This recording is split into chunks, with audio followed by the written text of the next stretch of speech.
اتنا ٹائم لگتا ہے چھوٹے سے نوڈلز کا پیکٹ بناتے ہوئے؟ اس نے گھور کر زران کو دیکھا جو اتنی دیر سے گیا ہوا تھا اور اب واپس آ رہا تھا۔ سوری جانم، وہ تھوڑا وقت لگ گیا، دراصل مجھے نوڈلز بنانا نہیں آتا تو میں یوٹیوب سے دیکھ کر بنا رہا تھا۔ وہ اسے دیکھتے ہوئے بتانے لگا تو وہ حیرت سے منہ کھولے اسے دیکھنے لگی تھی۔ کیا آپ کو یہ ایزی سے نوڈلز بنانے نہیں آتے؟ واہ وکیل صاحب واہ، آپ تو ایک دم نکمے ہیں، آپ کو تو کچھ آتا جاتا ہی نہیں۔ وکیل کس عقل کے اندھے نے بنایا آپ کو؟ وہ حیرت سے اسے دیکھتے ہوئے بولنے لگی۔ وہ حیرت سے منہ کھولے اس سے سوال کر رہی تھی جبکہ زران کو اپنی ڈگری پر شک ہوا تھا۔ عبادت وکیل، مجھے میری قابلیت نے بنایا، پڑھائی لکھائی نے، میرے کام نے، میرے فوکس نے، میری ڈگری نے، ان سب چیزوں کا کھانے پکانے سے کوئی لینا دینا نہیں ہوتا۔ وہ اسے یقین دلاتے ہوئے بولا تھا۔ ایسے کیسے کوئی تعلق نہیں ہوتا؟ تعلق ہوتا ہے، بالکل ہوتا ہے، بہت گہرا تعلق ہوتا ہے۔ مجھے دیکھیں، میں وکیل بھی ہوں، ایک بہت اچھی کوک بھی ہوں، اور ویسے بھی نوڈلز سیکھنے کی ضرورت نہیں پڑتی۔ بس پانی ڈالو، مسالہ ڈالو، بوائل کرو اور لے آؤ۔ اس میں ایسی کون سی راکٹ سائنس لگنی تھی جس میں آپ کو یہ اتنا ٹائم لگ گیا؟ جو آپ نے یوٹیوب پر 20 منٹ برباد کر دیے، وہ تو آج 1 منٹ کا حساب کر رہی تھی۔ صرف 1 منٹ ہی تو لگنا تھا۔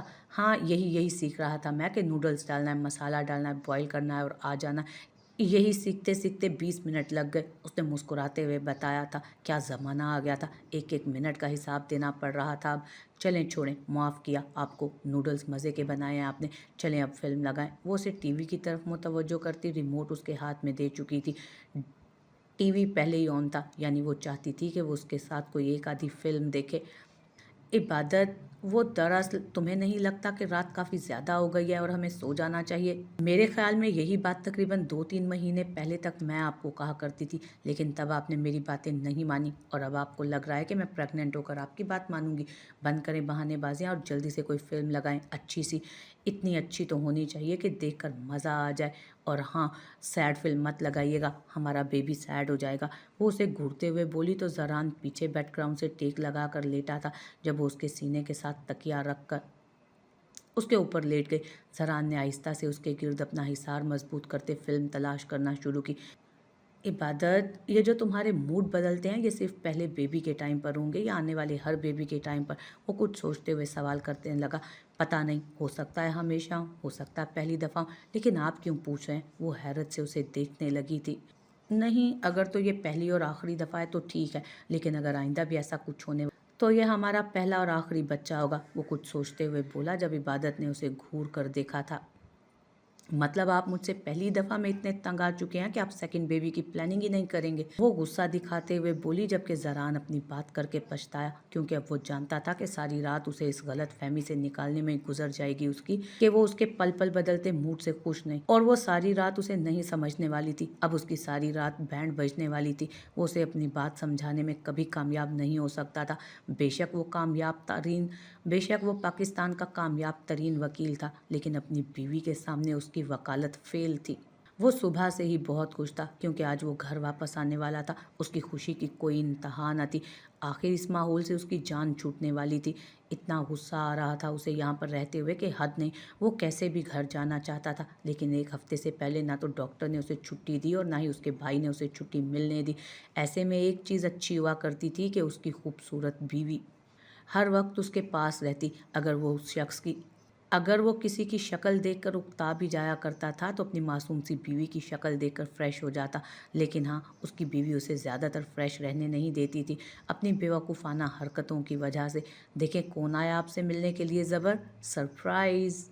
وہ اپنے پیچھے آتے ڈی ایس پی سر کو دیکھتے ہوئے بولی تھی جبکہ زبر آنے والے انسان کے آنے پر کتنا ہی خوش کیوں نہ ہوتا، لیکن وہ اپنی بیوی کے انداز پر مسکرا دیا، لیکن اس کی مسکراہٹ اگلے ہی لمحے سمٹ گئی جب ڈی ایس پی سر کے پیچھے مکی کو آتے ہوئے اس نے دیکھا تھا۔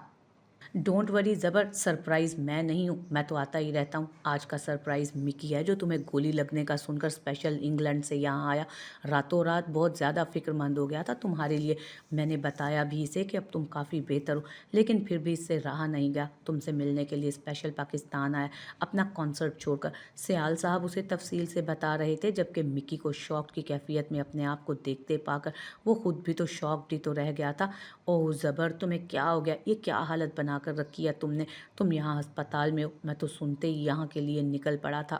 तुम यकीन नहीं कर सकते मेरी क्या हालत हो रही थी। इन सड़कों पर मारे मारे फिरते मैं सिर्फ और सिर्फ पाकिस्तान आने की कोशिशों में लग गया। मुझे लगा जैसे मुझे दूसरी सांस ही नहीं आएगी। ये सुनकर कि तुम्हें गोली लगी हुई है, वो बाकायदा हाथों को हरकत देते तेज तेज बोल रहा था, जबकि उसने एक नज़र शनाया को देखा। इतनी तकलीफ तो तकरीबन शनाया को भी नहीं हुई थी जितनी मिकी को हो रही थी उसकी गोली का सुनने का, उसको गोली का लगने का सुनकर। मिकी भैया वो बिल्कुल ठीक है, आप परेशान मत हो। शनाया ने उसके कंधे पर हाथ रखते हुए उससे कहा था। कहाँ ठीक लग रहा है तुम्हें, कितना कमज़ोर हो गया, इसे गोली लगी है, हालत देखो इसकी। तुम्हें तो एहसास ही नहीं है, कैसी बीवी हो तुम शनाया, इसका ख्याल नहीं रख सकती? तो मुझे बता दो, मैं खुद इसका ख्याल रख लूँगा। वो गुस्से से शनाया को देखते बोला। अंदाज ऐसा था जैसे ज़बर की अम्मा वही हो। मैं ठीक हूँ मिकी, तुम परेशान बेकार में हो रहे हो। मेरा ख्याल रखने के लिए मेरी बीवी है, वो बहुत अच्छे से मेरा ख्याल रख रही है। तुम्हें हरगिज़ परेशान होने की ज़रूरत नहीं, किसी तरह की जहमत उठाने की तुम्हें कोई ज़रूरत नहीं। वो फ़ौरन बोला जैसे सचमुच वो शनाया को यहाँ से भेजकर खुद उसका ख्याल रखना शुरू कर देगा। और वो उस औरतनुमा मर्द से अपना ख्याल हरगिज़ नहीं रखवाना चाहता था। और ज़बर, तुम्हें ठीक देखकर मेरी जान में जान आई है। वो उसके पास बेड पर बैठने लगा था। मिकी भैया यहाँ बैठे। शनाया ने फ़ौरन डेस्क आगे करके उसके लिए जगह बनाई थी। शुक्रिया शोनाया, उसने उसकी तरफ देखते हुए शुक्रिया अदा किया और फिर कुर्सी घसीट कर उसके बिल्कुल साथ बैठ गया। ज़बर ने खुद ही थोड़ा सा बेड से खिसक कर उससे थोड़ा फासला बनाने में खुद कामयाब हुआ। ज़बर तुम बिल्कुल फ़िक्र ना करो, मैं यहाँ आ गया हूँ ना, अब मैं तुम्हारा खुद ख्याल रखूँगा। अंकल आप तो अपने काम पर जाने वाले थे ना, आप जाइए, मैं यहाँ ज़बर के साथ ही रहूँगा।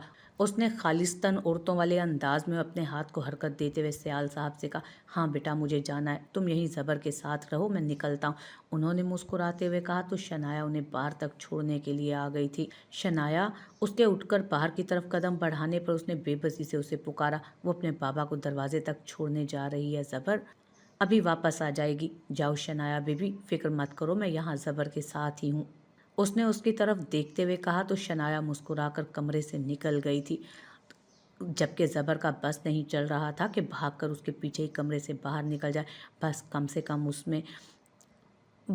कम उस मिकी भैया के साथ ना रहे। तुम्हें कहीं दर्द तो नहीं हो रहा ना?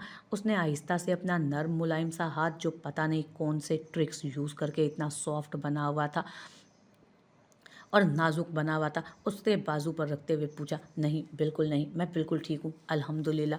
उसने फ़ौरन से उसका हाथ अपने बाजू से हटाते हुए कहा। ऐसा नहीं था कि वो इससे पहले इस तरह के लोगों से मिला नहीं था, लेकिन इस तरह से कोई उसे चिपकता नहीं था।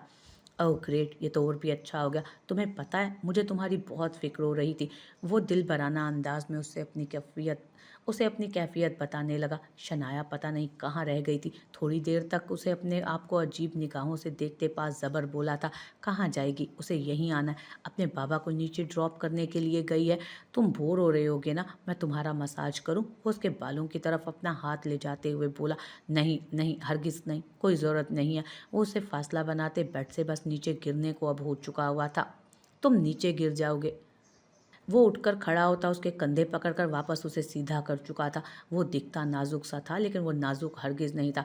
थैंक्स, तुम बैठ जाओ, प्लीज़ प्लीज़ बैठ जाओ। इस तरह से मेरे करीब कोई आता है तो मुझे घबराहट होने लगती है। वो उसे देखते हुए बोला तो वो जैसे उसकी कंडीशन को समझकर फ़ौरन बैठ गया।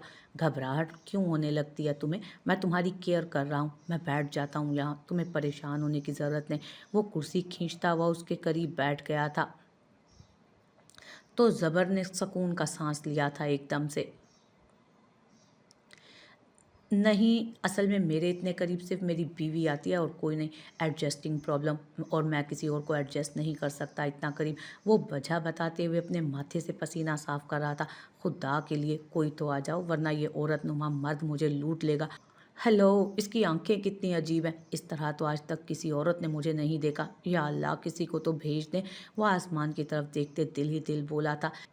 सीलिंग बहुत अच्छी हुई हुई है ना इस कमरे की, मुझे बहुत पसंद आया ये डिज़ाइन। वो छत की तरफ इशारा करते हुए बोला था, जबकि ज़बर ने कोई जवाब नहीं दिया। जब अचानक दरवाजे पर दस्तक हुई। ये दरवाज़ा कौन खटखटा रहा है, सीधा अंदर क्यों नहीं आ रहा?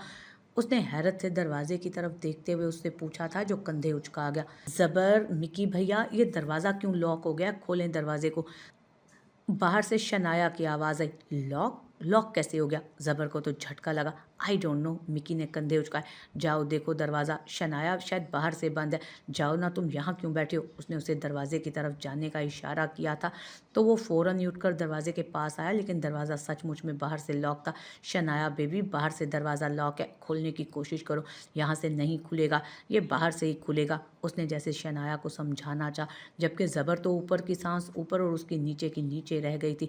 वो उस औरतनुमा मर्द के साथ कमरे में अकेला बंद था और कमरा बाहर से लॉक हो चुका था। यार शनाया, ठीक से चेक करो ना, दरवाज़ा खोलो प्लीज़। वो काफ़ी ऊंची आवाज़ में बोला था और अगर उसके हाथ पर ड्रिप ना लगी होती तो खुद उठकर दरवाजे को तोड़ देता। शनाया, जाके स्टाफ से पूछो कमरा लॉक हो गया है, चाबी लेकर आओ और कमरे को ओपन करो। ज़बर काफ़ी परेशान हो रहा है, प्लीज़ जल्दी करो। मिकी ने उसकी परेशानी देखते हुए कहा। उसे यही लग रहा था कि बंद कमरे में ज़बर को घुटन हो रही है। हालांकि घुटन तो उसे हो रही थी, लेकिन बंद कमरे से नहीं, मिकी की इस कमरे में मौजूदगी से। हाँ, मैं पता करती हूँ, वो कहकर तेज़ी से वहाँ से निकल गई, जबकि दूर तक उसे अपने नाम की पुकार सुनाई देती रही। पता नहीं ज़बर उसे क्यों पुकार रहा था, लेकिन अब वो चाबी लेकर वापस आने ही वाली थी। डोंट वरी ज़बर, तुम परेशान मत हो, अभी दरवाज़ा खुल जाएगा। वो उसकी तरफ देखते हुए बोला ही था जब अचानक लाइट ऑफ हो गई। ये क्या, लाइट क्यों ऑफ हो गई है? उसने परेशानी से कमरे को देखा था, जहाँ पर कोई खिड़की तक नहीं थी, जबकि दरवाज़ा बंद था और कमरे से लाइट गायब होने की वजह से अचानक नीम अंधेरा छा गया था। उसे दरवाजे के पास खड़ा मिकी धुंधला धुंधला सा नजर आ रहा था। वो कमरे में मिकी के साथ बिल्कुल अकेला था। कमरा लॉक था, बत्ती जा चुकी थी और उसे अपनी इज्जत के लाले पड़ रहे थे। उसे समझ नहीं आता था कि वो मिकी के बारे में इतना गलत कैसे सोच सकता था, लेकिन उसकी हरकतें ही कुछ ऐसी थीं। वो इतना चहकता था, उसके साथ वो उसे कोई और वो उसे लेकर कभी कोई पॉजिटिव सोच अपने दिमाग में ला ही नहीं सका। प्लीज़ दरवाज़ा खोलो, यहाँ मत आओ तुम। वो बेड की तरफ आ रहा था जब ज़बर ने मिन्नत भरे लहजे में उससे कहा था, डोंट वरी, अभी दरवाज़ा खुल जाएगा। वो परेशानी से 2 बार दरवाजे की तरफ मुतवज्जो हुआ। जब ज़बर ने आंखें बंद करते तकिए पर नीचे सर रख दिया, अब पता नहीं क्या होने वाला था। वो मुसलसल दरवाजे के साथ लगा हुआ था। जब ज़बर ने सर उठाकर दोबारा उसकी तरफ देखा, वो दरवाजे की तरफ मुतवज्जो नहीं था, बल्कि वो आहिस्ता आहिस्ता उसकी तरफ कदम बढ़ा रहा था। उसकी आंखों में अजीब सा था कुछ। ज़बर को खौफ महसूस हुआ। मिकी प्लीज़, तुम दूर रहकर करो जो भी करना। वो उसे देखते हुए बोला, जबकि मिकी उसकी सुन ही नहीं रहा था। वो आहिस्ता आहिस्ता आता उसके करीब, मज़ीद करीब हो रहा था। नहीं रह सकता मैं तुमसे दूर, क्योंकि तुम्हें देखते ही, वो अजीब से अंदाज में कहता अपनी बात अधूरी छोड़ गया था। मैं तुम्हारी बहन का शोहर हूँ। नहीं नहीं मिकी, प्लीज़ तुम मुझसे दूर रहो, तुम मेरे करीब मत आना। देखो प्लीज़ यार, मैं इस टाइप का बंदा नहीं हूँ। वो हाथ जोड़ते उसकी मिन्नत कर रहा था। प्लीज़ मुझ पर ऐसी गंदी नज़र मत रखो, मैं तुम्हारी बहन का शोहर हूँ। वह भी उसकी मिन्नतें कर ही रहा था जब अचानक दरवाजे पर दस्तक हुई तो वो जैसे होश में वापस आया। मिकी दरवाजे के पास खड़ा उसे अजीब सरफिरे पागले आशिकों की तरह देख रहा था, जबकि शनाया दरवाज़ा बजा रही थी। और फिर अगले ही लम्हे वो दरवाज़ा खोलते हुए अंदर उसकी तरफ आ गई। मिकी दरवाज़ा चेक कर रहा था, जबकि ज़बर अपनी सोच पर लानत भेजते शनाया के करीब आकर बैठने पर उसे अपने साथ लगा गया था। शनाया, तुम अपने भाई को यहाँ से भेजो। यकीन करो, इस कमीने के यहाँ होने की वजह से इस थोड़ी सी देर में मेरे दिमाग में कितने गलीज़ ख्याल आए, तुम्हें अंदाज़ा नहीं हो सकता। इस आदमी को मेरी ज़िंदगी से दूर करो, मेरी नज़रों से दूर करो, वरना मैं कुछ खाकर मर जाऊँगा। इस आदमी के साथ रहने से बेहतर है मैं खुदकुशी कर जाऊँ। वो शनाया को देखते बोला, जबकि शनाया तो उसकी बातें सुनकर खुद हैरान सी उसे दिलासा देने लगी। डोंट वरी मिकी भैया, बस थोड़ी देर के लिए आए, चले जाएंगे वापस। क्या हो गया, अब पता नहीं क्या क्या सोचते रहते हैं आप, वो उसे समझाते हुए बोली थी। हाँ, लेकिन उसकी कोई भी बात उसके पल्ले नहीं पड़ी थी, जबकि मिकी उसे देखते दिल बराना अंदाज में मुस्कुरा रहा था, जैसे उसके दिमाग में चलने वाली सोच से वो वाकफियत रखता हो। और हो भी सकता है जिस तरह की नज़रों से वो उसे देख रहा था, यकीनन वो सामने वाले की सोच तो पढ़ ही सकता था।